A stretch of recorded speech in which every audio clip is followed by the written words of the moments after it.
Tegasnya sebenarnya bagi anak muda, apa ya yang menjadi magnet? Tidak banyak yang saya temui itu yang seperti Pak Prabowo ini.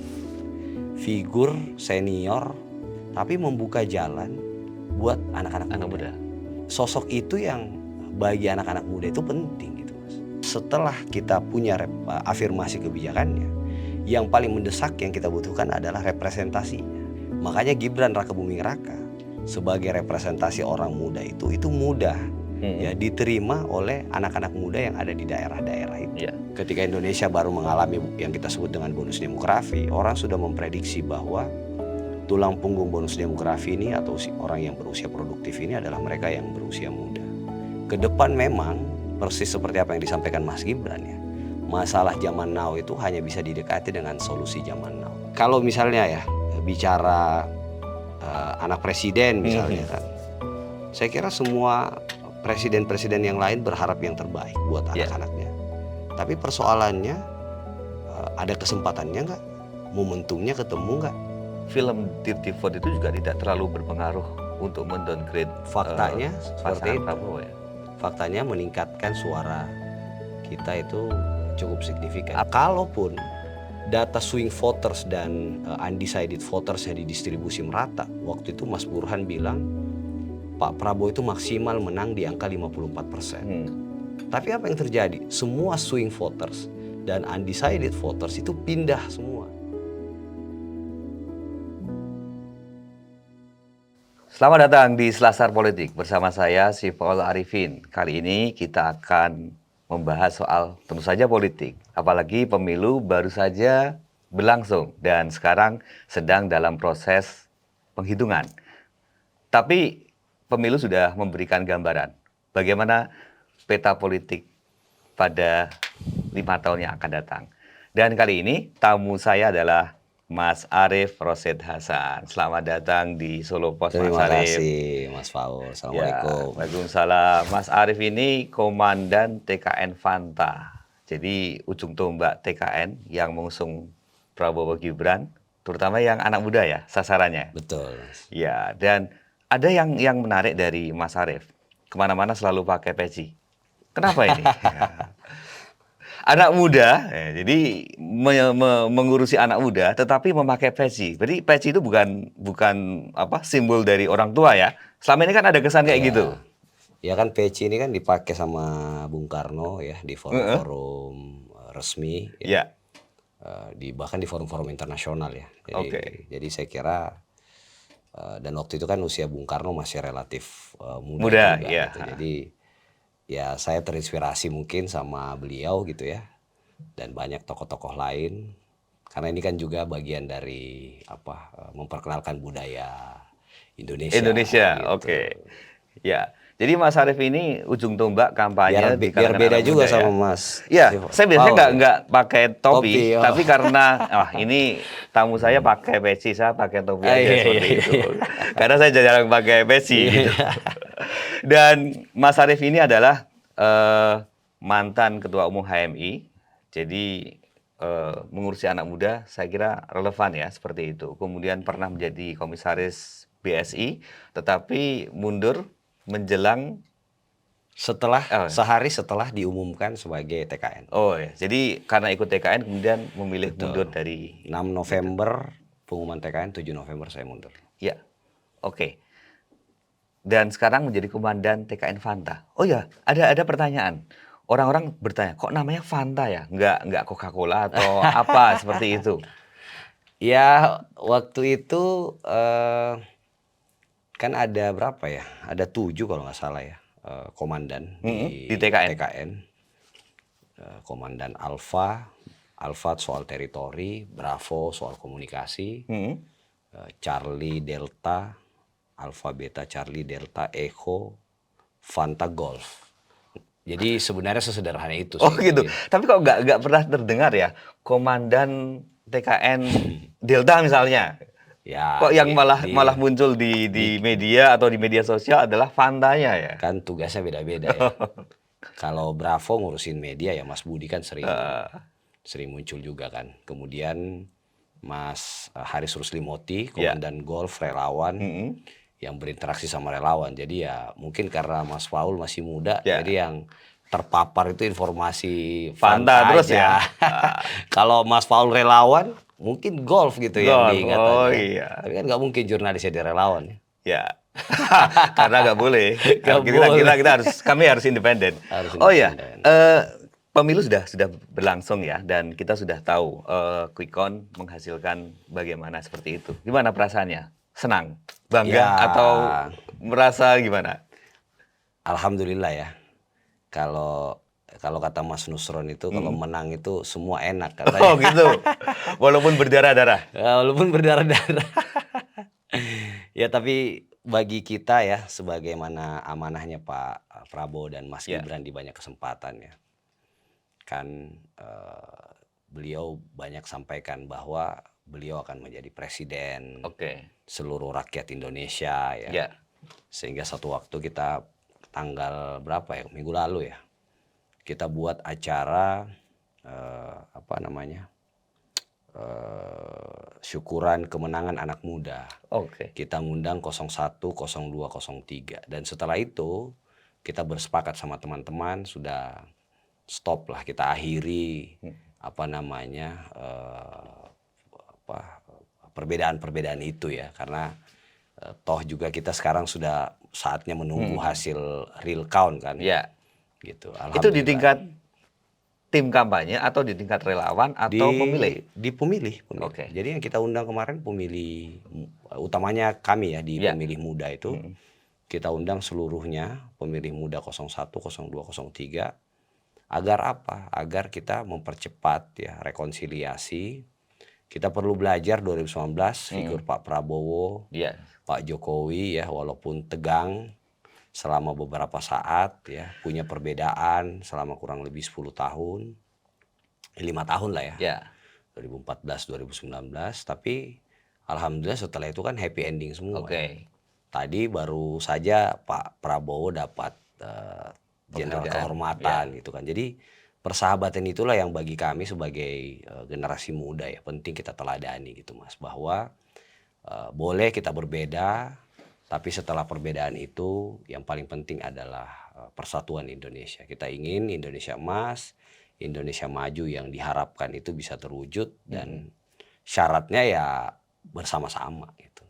Kalau melihat 2014, kemudian 2019 dan 2024 ini, anak muda yang memilih dalam pemilu itu punya karakteristik yang berbeda atau sama? Saya terlibat kebetulan 2014. Sudah Waktu itu masuk saya TKN? Enggak, saya waktu itu ketua umum HMI. Oke. Jadi waktu itu saya bermitra dengan penyelenggara ya, Bawaslu, KPU. Kita terlibat dalam waktu itu gerakan pemilih cerdas bareng teman-teman kelompok Cipayung. Di Facebook saya masih ada malah fotonya di depan itu soal itu. Kemudian 2019 saya kebetulan diminta bantuin Pak Jokowi ya sebagai wakil direktur TKN Milenial. Waktu itu ketuanya Pak Erik, direktur milenialnya itu Bang Bahlil. Ya. Aku diangkat sama Bang Bahlil tanpa SK sebagai wakil direktur ya kan. Dan alhamdulillah 2024 naik pangkat kan, jadi komandan TKN gitu. Posisinya Bang Bahlil dulu lah. Nah, jujur li ya, Mas, kalau kata anak zaman now itu jujur li, 2024 ini kan seperti yang banyak kita baca gitu ya, bahwa jumlah pemilih muda 2024 ini terbesar. Oke, ya. Mayoritas ya, 56% kalau kita pakai yang 44 tahun ke bawah ya, kategorinya milenial dan Gen Z. Itu bisa 56%. Artinya apa? Kemenangan Pilpres 2004 kemarin itu kalau kita berhasil merebut hati anak muda dan terkonfirmasi bahwa suara Pak Prabowo terhadap anak muda itu dikontribusikan untuk Gen Z itu sekitar 65%. Itu datanya Kompas ya, Litbang Kompas. Kemudian milenialnya itu sekitar 58% gitu. Ya. Artinya pemilih muda itu mayoritas mendukung Pak Prabowo dan Mas Gibran kan, dan sejalan dengan yang saya sampaikan tadi. Dan tentu saja ini kan kontribusi semua orang ya. Saya juga nggak mau dan di mana-mana nggak bilang itu kontribusi kita. Ini ada kelompok relawan ya. Sejak awal di Solo ini ada Bolone Mase ya, dan ada Bocahe Gibran, Gibran, banyak sekali ya. Ada 80-90-an kali kelompok relawan muda ya yang ada di golf gitu. Kami kebetulan di banyak kesempatan juga berkolaborasi sama mereka gitu. Jadi bagi kami ya ini hal yang baru gitu ya bagi dunia politik Indonesia. Mayoritas pemilihnya anak muda dan lebih besar Gen Z-nya. Kalau dulu saya waktu wakil direkturnya Pak Jokowi, belum kita kenal tuh Gen Z kan. Ya. Ada tapi masih apa ya? Masih ya namanya masih pemilih pemula aja lah gitu ya. Pemilih pemula dan milenial waktu itu kan. Jadi dari situ saya dari saat ini saya banyak belajar betul Mas. Banyak belajar bagaimana karakteristik dari Gen Z ini yang orang di luar bilang kalau di kantoran itu kan mereka ini nggak loyal. Ya. Bagi saya mereka sangat loyal. Loyal pada apa? Bukan pada siapa ya? Betul. Mereka itu kalau kita punya sedikit waktu untuk bersama-sama mereka, loyalitas mereka itu dahsyat. Gitu. Dan di situ juga mereka itu kalau dikasih ruang, ya intinya sama mereka ini kan kita kasih ruang, kita kasih mereka kesempatan untuk berekspresi sebebas-bebasnya. Makanya kan teman-teman itu ada yang benar-benar aktif di TikTok ya, misalnya teman-teman ada Bung Ramons itu, dia yang pegang TikTok Benteng Prabowo itu hampir 1 miliar juga tuh exposure dari TikTok itu kan. Kemudian ada elit global di Instagram. Jadi kemenangan kemarin kan memang untuk Gen Z-nya itu di TikTok gitu ya. Kemudian untuk sebagian milenial tentu saja ya. Begitupun di Instagram kan. Gitu. Jadi medianya itu kami menggunakan benar-benar gitu ya. Kita berkolaborasi dengan seluruh pihak mendorong ya mereka semua untuk bisa bekerja dan kita juga pastikan juga Mas tanpa menggerakkan mereka itu kita gerakinnya di darat jalan, kemudian amplifikasi di udaranya itu teman-teman juga saya kira kerjanya Mas Budi dan kawan-kawan di golf di Bravo itu dahsyat juga. Jadi tapi tegasnya sebenarnya bagi anak muda apa ya yang jadi magnet dari pasangan ini ya. Saya kira 2 hal. Pertama sosok Pak Prabowo dan yang kedua sosok Gibran Rakabuming Raka. Kalau Pak Prabowo kan umurnya sudah senior seperti itu. Betul. Pak Prabowo gini Mas. Jadi saya sejak tadi ya ketika mulai aktif ya mengadvokasi urusan kepemudaan sebenarnya sejak 2003 2004 ya. Ketika aktif di organisasi mahasiswa, tapi kan puncaknya ketika saya pindah ke Jakarta 2010 ya. Jadi artinya 14 tahun lalu. Kita ketemu banyak sekali senior Mas ya, berinteraksi dengan banyak sekali tokoh senior gitu ya. Tapi tidak banyak yang saya temui itu yang seperti Pak Prabowo ini. Figur senior ya, yang tadi usianya relatif sudah cukup tua juga, tapi membuka jalan buat anak-anak muda. Gitu. Jadi sosok itu yang bagi anak-anak muda itu penting gitu Mas. Dan mudah-mudahan setelah Pak Prabowo menjadi presiden ini komitmen itu sampai ke bawah gitu. Bagaimana kesadaran senior-senior ini sudah mulai terbuka bahwa tanpa melibatkan generasi muda, tanpa ada kolaborasi generasi, mustahil Indonesia ini bisa menjadi Indonesia maju. Karena tadi jumlahnya sudah sedemikian besar, penggerak ekonominya mereka, ya aktor ekonominya, sehingga kesempatan itu harus ditumpahkan sama mereka. Dan yang kedua saya kira figur Mas Gibran sendiri gitu. Mas Gibran Rakabuming Raka sejak 14 tahun lalu juga itu kita berjuang agar ada afirmasi kebijakan. Sehingga kalau saya mau cerita mundur ya, kenapa saya secara pribadi juga akhirnya berpihak kepada orang muda, karena setelah 2014 Pak Jokowi menang, 2015 saya punya kesempatan bertemu dengan beliau. Kita antarkan satu dokumen ya, mendorong agar ada afirmasi kebijakan dan Akhirnya 2017 Pak Jokowi mengeluarkan satu peraturan presiden 66 tahun 2017 itu tentang koordinasi lintas strategis kepemudaan. Intinya bahwa urusan anak muda yang ratusan juta ini tidak bisa hanya diurusin oleh Kementerian Pemuda dan Olahraga. Ya. Tapi ada waktu itu di dalam Perpres itu ada 30-an kementerian lembaga yang perlu terlibat dalam urusan kepemudaan. Ya. Jadi urusan pemuda ini urusan lintas sektor gitu. Oke. Nah, kemudian 2019 barulah kita mendengar atau familiar dengan istilah Menteri Muda, ya Menteri Milenial lah. Waktu itu kan Mas Nadiem Makarim ya. Ya. Kemudian setelah itu kan ada Mas Dito Aryo Tejo. Kemudian kita juga baru mendengar istilah staf khusus milenial. Ada 7 orang waktu itu. Yang viral ya. Yang viral. Kemudian ada juga setelah staf khusus presiden itu saya misalnya di BUMN, direktur dan komisaris milenial. Ya. Sekarang jumlahnya berkisar di angka 10-12%. Artinya apa? Bahwa setelah kita punya afirmasi kebijakannya, yang paling mendesak yang kita butuhkan adalah representasinya.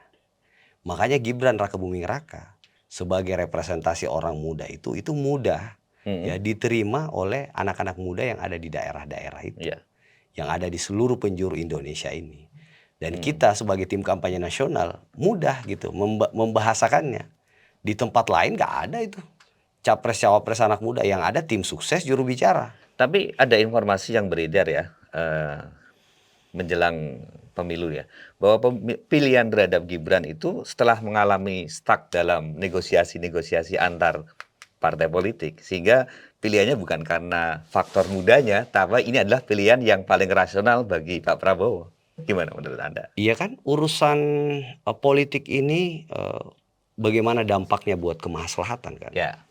Dan mustahil kita memperoleh kemaslahatan tanpa kita meraih kemenangan. Oke. Nah, kalau dianggap ya mungkin karena melihat jumlah anak muda yang sangat besar juga. Gitu. Ya. Ya kan bisa itu juga Mas pertimbangannya kan. Ya kan kalau misalnya ya bicara anak presiden misalnya kan. Saya kira semua presiden-presiden yang lain berharap yang terbaik buat anak-anaknya. Tapi persoalannya ada kesempatannya nggak?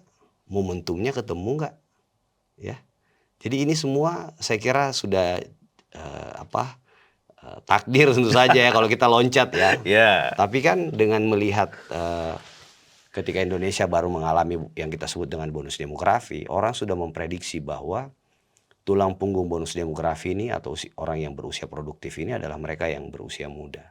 Dan memang secara demografi kita melihat bahwa jumlah anak muda kita itu mayoritas kan, di DPT aja sekitar 56% kan. Ya. Kalau kita bicara dari data BPS 63-64% orang Indonesia ini berada di usia 44 tahun ke bawah gitu. Jadi ke depan memang persis seperti apa yang disampaikan Mas Gibran ya.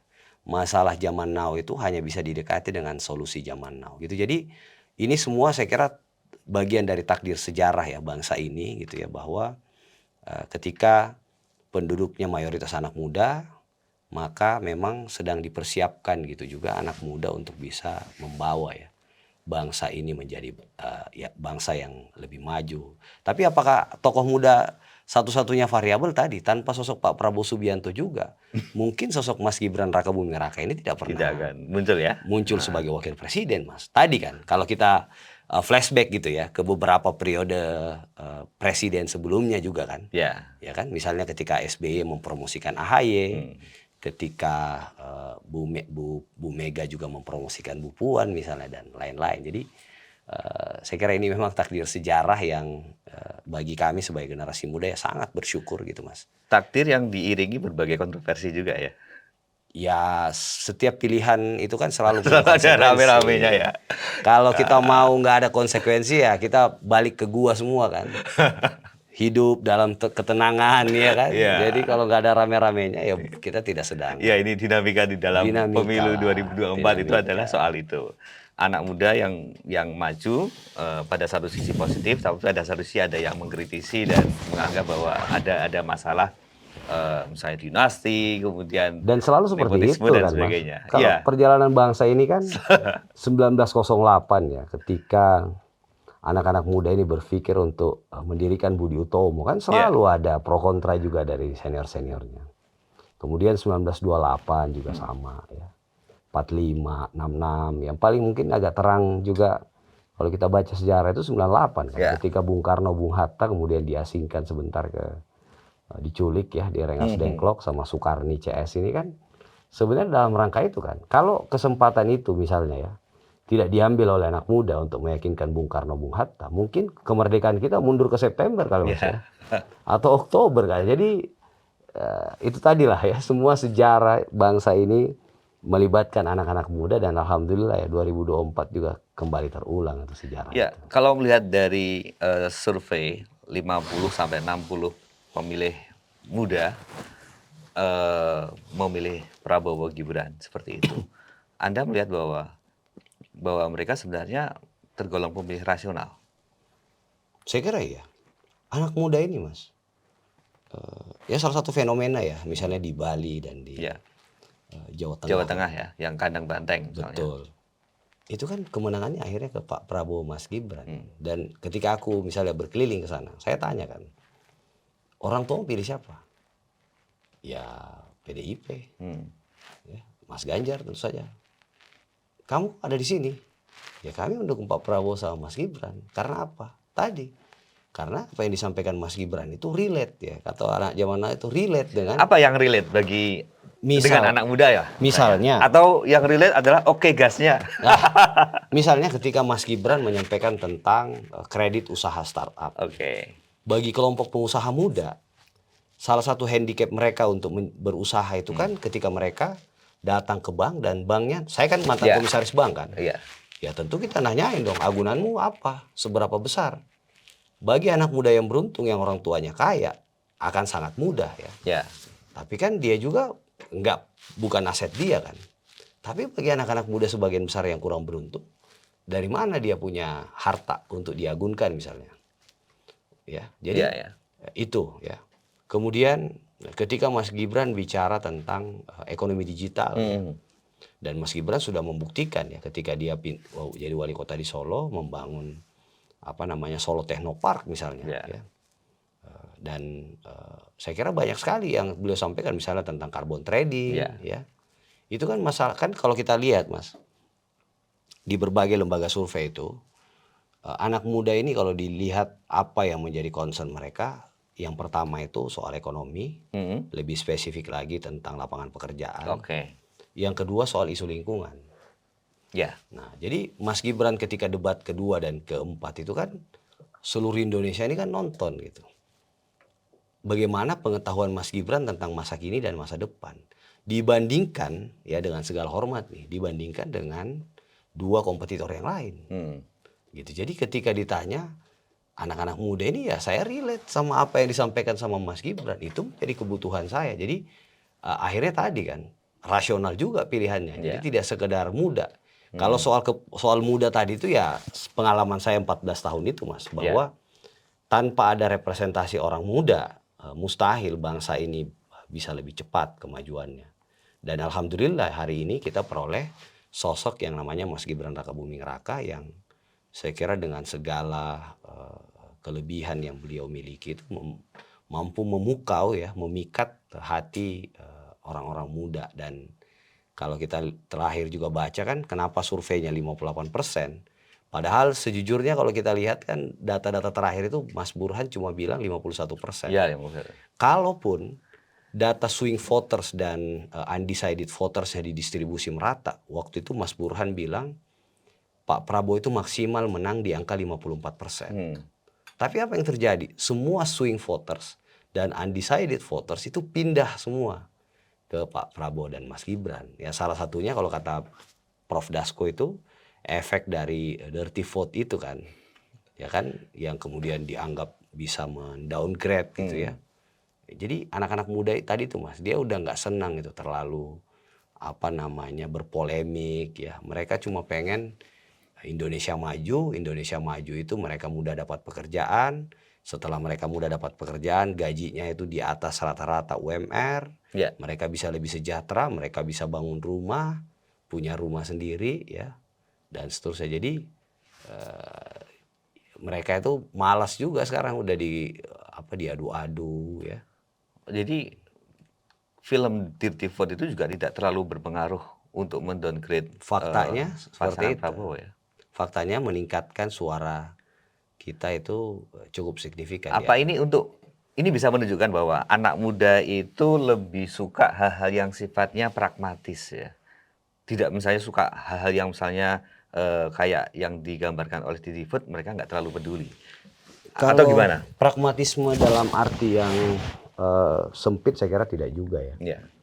Tapi mereka itu lebih, kalau tadi aku meminjam diksinya Mas Faul itu kan rasional sih. Mereka itu pengen yang pasti-pasti gitu ya. Tenang, ya, bisa berusaha, ya. lapangan pekerjaan tersedia, Lapangan gitu pekerjaan kan. tersedia, iklimnya baik gitu ya, mendukung anak-anak muda ya. Jadi Tapi itu ada juga anak muda ya. mungkin anak muda suka pingin apa ya, lapangan pekerjaan ada, bisa berekspresi dengan baik dalam bidangnya seperti itu. Walaupun misalnya soal demokrasi, ini kontroversi juga ya, soal demokrasi nomor sekian lah seperti itu. Karena dalam beberapa survei beberapa waktu yang lalu, anak muda itu lebih mementingkan itu daripada misalnya soal HAM, kemudian soal korupsi dan sebagainya. Kalau kita lihat isu ketiga itu, Mas, isu korupsi kan, isu hukum kan, Ya. di anak-anak muda itu. Jadi sebenarnya mereka itu juga melihat itu menjadi sebuah hal yang prioritas. Tapi ini kan soal prioritas, Mas. Ketika yang tersedia di atas itu tentang visi, tentang bagaimana mempersiapkan masa depan, ya seperti apa yang disampaikan Mas Gibran dalam banyak kesempatan ya, dibanding misalnya dengan Prof. Mahfud yang selalu bicara tentang hukum kan gitu. Jadi ya ini soal prioritas saja. Prioritas generasi itu melihat itu sebagai sesuatu yang mendesak gitu untuk disegerakan gitu. Jadi tadi ya, mereka itu bukan tidak mikir itu, tidak gitu, tapi ini soal prioritas saja. Oh iya, prioritas. Gitu. Jadi itu yang menurutku selama ini salah dipahami oleh teman-teman yang mungkin jauh lebih senior gitu ya, menganggap anak muda ini pragmatis banget ya, gitu kan. Pragmatis dan lain-lain. Ya kan pragmatisme kalau dipadankan dengan idealisme dan sepanjang itu bisa dijaga keseimbangannya kan juga saya kira itu hal yang ya kayak misalnya sebagai pengusaha kan kita penting sisi-sisi pragmatisnya itu perlu ada kan gitu. Ketika kita misalnya lihat sesuatu keuntungannya ada di situ ya. Misalnya pada saat Covid ya. Kalau orang lain nggak shift ke bisnis alat kesehatan waktu itu misalnya, orang masih tiarap semua nggak bisa. Tapi pengusaha itu selalu ada insting itunya kan gitu. Ya, itu mungkin yang disebut sebagai gap antar generasi. Iya. Orang memilih prioritas itu berbeda-beda seperti itu. Dan itu bukan benar salah kan. Ya kan? Yang repot ini kan kalau yang muda salah, yang tua benar gitu kan. Nggak boleh gitu. Ya. Sobat Esbos, Mas Arief ini adalah dokter gigi ya. Masih ingat praktek ya? Masih sering praktek? Kalau Mas Paul mau, boleh cabut satu gratis satu. Ya, jadi masih ingat lah dikit-dikit ya. Kemudian S2 dan S3-nya di kesehatan masyarakat. Betul. Tetapi kayaknya lebih suka dengan politik ya. Jadi setelah komandan TKN Fanta, habis ini kemana? Wah, masuk gerbong pemerintah sekarang juga dong. Jadi saya pernah baca ya satu literatur gitu ya, bahwa dan sejak dulu waktu berorganisasi kan didikannya itu ya kita politik itu kan jalan untuk memperoleh sesuatu. Ya, Jadi dulu katanya itu analogi sederhananya waktu saya masih jadi belajar di kedokteran gigi nih kan. Waktu didoktrin masuk organisasi lah. Nah, apa sih pentingnya berpolitik katanya? Anak kecil pun kalau dia udah haus, caranya untuk dikasih tetek sama ibunya itu dia dengan nangis kan. Itulah jalan politik dia kan untuk mencapai tujuan. Dan kemuliaan dalam berpolitik itu kan ketika kemaslahatan itu akhirnya hadir ya, kebermanfaatannya. Ya. Jadi bagi saya Mas, setelah ditempa ya sebagai dokter ya, kemudian ininya di kesehatan, akhirnya belajar juga di politik gitu ya. Selama tadi yang saya cerita itu, akhirnya menganggap bahwa politik itu jalan pengabdian ya. Jadi dimanapun kita berada, di sana tugas kita untuk memastikan kemaslahatan itu bisa meluas gitu. Oke, berarti masuk ke pemerintahan, gerbong pemerintahan Prabowo Gibran melalui jalur relawan ya? Kan lainnya pakai jalur partai. Saya bersyukur ya karena sejak 2000 ketika saya masuk ke Jakarta ya, ketika setelah berorganisasi di HMI tadi, saya banyak belajar dengan senior-senior HMI.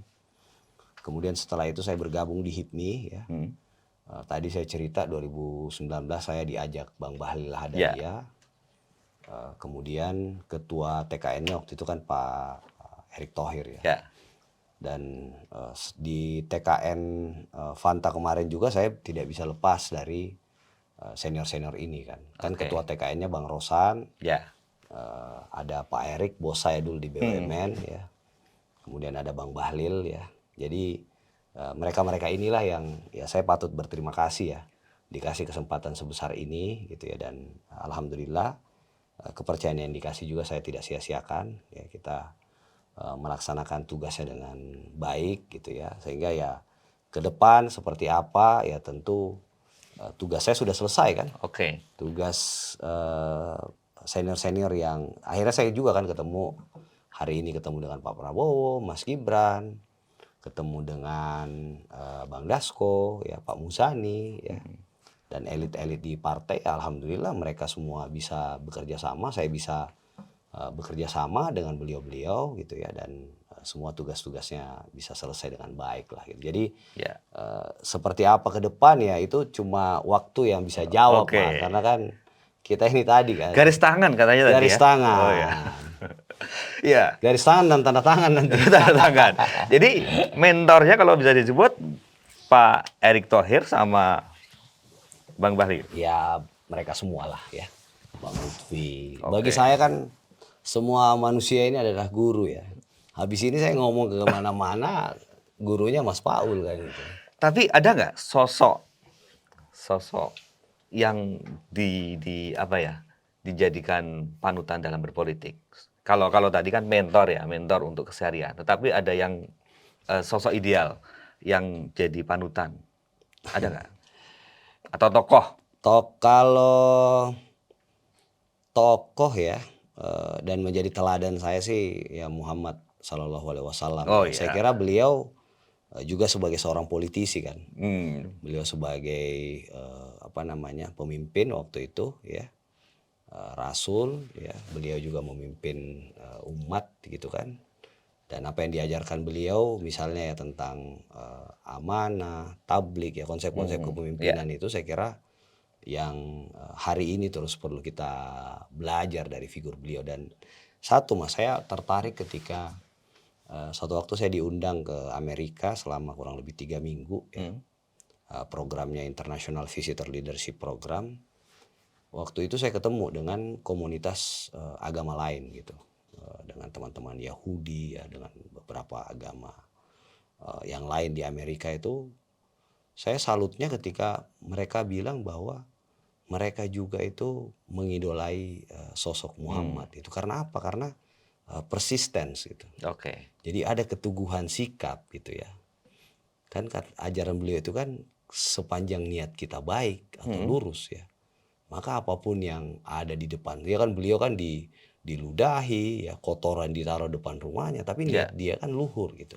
Nah itulah persistensi yang sampai hari ini saya banyak belajar gitu kan. Kan banyak sekali juga kalau cek di Arif Rosid di Google kan macam-macam juga itu kan. Komentar-komentar minornya ya. Beritanya ya di media sosial, tapi bagi saya hidup dulu waktu pelantikan organisasi itu kan sesungguhnya inna sholati wa nusuki wa mahyaya wa mamati lillahi rabbil alamin. Sesungguhnya sholatku, perjuanganku semua untuk Tuhan yang Maha Kuasa. Jadi ya kita berdiri di situ gitu ya. Dan tadi kalau ditanya mungkin Muhammad Sallallahu Alaihi Wasallam yang paling tepat itu menjadi teladan. Tapi kalau dari keluarga ada faktor genetik politisi nggak? Atau orang tua memberikan motivasi misalnya? Jadi bapak ibu saya kan PNS ya, Oh iya. gitu. Kemudian apa namanya ya belajar pengabdiannya kepada bangsa dan negara ya di situlah gitu. Dan saya juga pelan-pelan gitu ya, walaupun memang apa namanya proses-prosesnya juga kadang-kadang kita nggak ngerti ya jalannya kemana, ya juga mulai mendidik keluarga kecil saya gitu ya Ya. untuk bisa selalu gitu, untuk bisa ya ketika ada panggilan ya untuk mengabdi, untuk apa itu ya kita harus total gitu ya menjalankan tugas-tugas itu, karena tidak banyak orang yang punya kesempatan seperti itu Mas ya. Dan kalau dibilang ya, aku juga waktu ketemu sama Mas Gibran kan sampaikan, Mas, waktu itu kita buat acara di Bandung. Kalau anak muda yang pada umumnya ini ya, kita pengen dong keluarga itu ya fokus urus keluarga aja kan. Ya. Pada saat weekend misalnya atau long weekend kita jalan-jalan ke luar negeri kan gitu. Ya. Ya. Tapi kan Mas Gibran ini ya, ketika diminta sebagai wali kota, kemudian kemarin sebagai wakil presiden, ya, calon wakil presiden kan waktunya itu kan benar-benar terkuras gitu ya, ketemu orang lain gitu ya. Anaknya kan saya waktu kampanye Akbar itu tiba-tiba anaknya sama Pak Jokowi gitu kan diantar, dititipkan kan. Hal-hal seperti itu yang ya mungkin ya Mas di luar sana itu tidak bisa melihat itu, tapi saya merasakan betul gitu ketika melihat Mas Gibran gitu ya, kemudian saya sendiri gitu ya, melihat anak-anak saya yang masih kecil-kecil gitu ya, kemudian mengatur waktu segala macam itu kan hal-hal yang butuh dikorbankan semua kan. Tapi kan untuk apa ya, untuk kemajuan bangsa ini, karena anak-anak ini akan hidup di masa yang akan datang kan, mereka yang akan menikmati apa yang dibuat oleh orang-orang hari ini. Jadi ya itu Mas. Sekian bulan berkutat dengan relawan, dengan politik, kampanye dan sebagainya. Setelah pemilu selesai, apa yang Anda lakukan kepada keluarga anak Anda misalnya untuk mengganti, mengkompensasi atas waktu yang dimakan oleh politik ini? Agak susah juga menjawabnya ya, karena kan gini Mas, problem buat bangsa ini ya itu begitu banyak juga gitu. Maksudnya, dan saya di banyak kesempatan bilang ke teman-teman ya generasi muda ini bahwa kita itu punya tanggung jawab gitu untuk bisa hadir di berbagai persoalan-persoalan yang ada gitu. Sehingga, dan saya bilang kalau sekarang bangsa ini udah menjadi bangsa yang maju, Indonesia maju ya, misalnya seperti negara di Skandinavia gitu ya. Ya kita ini udah nggak usah repot-repot kan gitu. Tapi karena kita ini masih berkembang menuju ke Indonesia maju, maka semua masalah ini harus kita urai. Tapi di setiap ada masalah itu, maka di situ kan ada kesempatannya. Jadi kalau ditanya tadi ke depan selama waktu ini seperti apa ya, saya yang sedang kita pikirkan bagaimana agar anak muda yang kemarin mendukung Pak Prabowo dan Mas Gibran ini aspirasinya tetap bisa tersalurkan dengan baik. Jadi mungkin ke depan ya TKN Fanta kita akan obrolin dengan teman-teman yang ada di sana untuk mungkin mentransformasi ya. Kan sekarang gamenya udah selesai kan. Tapi tanggung jawab kita buat yang lain ini seperti apa kan harus kita pikirin. Pasca pemilu itu komunitas anak muda itu akan dibubarkan juga atau akan dirawat? Tipikal berpolitik saya, kita harus membersamai mereka.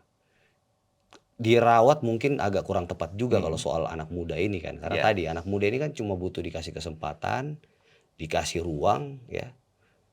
Kalau setelah itu ya mereka bisa jalan sendiri. Nah itu yang sejujurnya kita sedang persiapkan gitu Mas. Jadi ya sambil tentu saja berpikir bahwa ya kalau anak ini kan anak-anak di rumah kemudian istri kan ya selalu ada waktunya lah, walaupun memang kadang-kadang terbatas juga kan. Tapi saya kira ada tanggung jawab yang tentu jauh lebih besar dari itu semua gitu ya, untuk memastikan Pak Prabowo Mas Gibran insya Allah setelah pelantikan, semua program-program yang sudah kita omongin kemana-mana ini juga bisa kita kawal bareng-bareng gitu. Ya.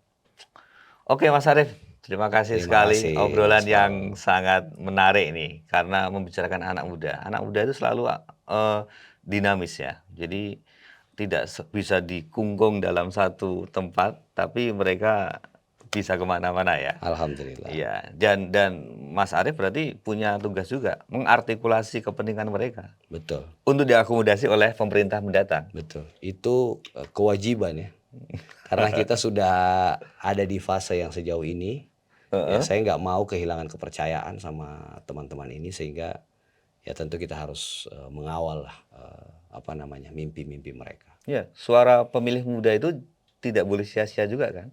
Mereka memilih masuk ke TPS walaupun pilihannya 01, 02 atau 03 itu kan semacam harapan Betul. ketika mereka masuk memberikan suaranya gitu. Oke Mas Arief, terima kasih Terima sekali kasih, Mas Paul.